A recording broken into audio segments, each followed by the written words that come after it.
আপনাদের সবাইকে স্বাগত জানিয়ে আজকে আরও একটি রেসিপি নিয়ে চলে এসেছি। আর আজকে বেগুন দিয়ে চিংড়ি মাছ রান্না করে দেখাবো। একদম দুর্দান্ত স্বাদের একটি রেসিপি। প্লিজ বন্ধুরা অবশ্যই পুরো ভিডিওটি দেখবেন, আশা করি ভালো লাগবে। এখানে আমি চিংড়ি মাছগুলো ভালো করে কেটে বেছে পরিষ্কার করে নিয়েছি। আর এখানে নিয়েছি বেগুন আমি এই সাইজ করে কেটে নিয়েছি। আপনারা চাইলে এর থেকে ছোট কিংবা একটু বড় সাইজ করে নিতে পারবেন। আমরা এখন রান্নাটা শুরু করব। কড়াইয়ে তেল গরম করে নিয়েছি, তেলের মধ্যে দিব পেঁয়াজ কুচি, চিংড়ি মাছগুলো দিয়ে দিব, লবণ, হলুদের গুঁড়া। এই বেগুন চিংড়ি রান্নাটা কিন্তু একদম জলদি হয়ে যাবে। আলাদা করে চিংড়ি মাছ ভাজার কোনো দরকার হবে না, এভাবে কষিয়ে নিলে হবে। সামান্য একটু জিরা বাটা দিব আমি। এবার বেগুনগুলো দিয়ে দিব।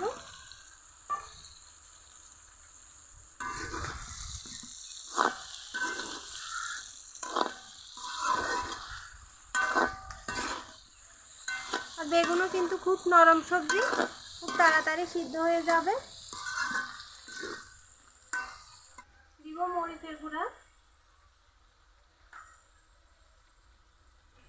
কয়েকটা কাঁচা মরিচও দিয়ে দিব।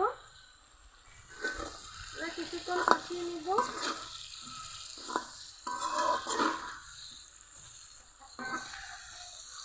হালকা হাতে নেড়ে কষিয়ে নিতে হবে।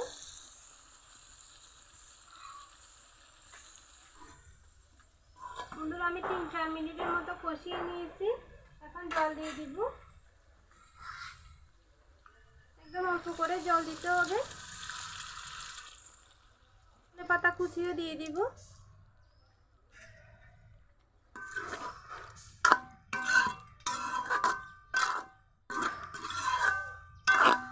ঢাকা দিয়ে ভালো করে রান্না করে নিব। রান্না একদম রেডি। এখন গরম মশলা ছড়িয়ে দিয়ে নামিয়ে নিব। গরম মশলা দেওয়ার পর আরেকটু নেড়ে দিব।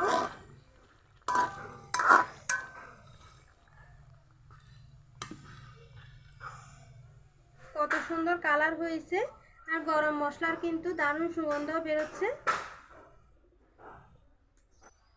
তো বন্ধুরা শীতকাল তো শুরু হয়ে গেছে, আর শীতকালে কিন্তু এরকম বেগুন চিংড়ির তরকারি খেতে খুব ভালো লাগে। আমার মতো করে এভাবে খুব জলদি রান্নাটা আপনারা করে খেয়ে দেখবেন, দুর্দান্ত লাগবে খেতে। আমার ভিডিও কেমন লেগেছে কমেন্টে জানাতে ভুলবেন না। যদি ভিডিও ভালো লাগে ভিডিওতে একটি লাইক দিবেন, চ্যানেলটি সাবস্ক্রাইব করে আমার পাশে থাকবেন।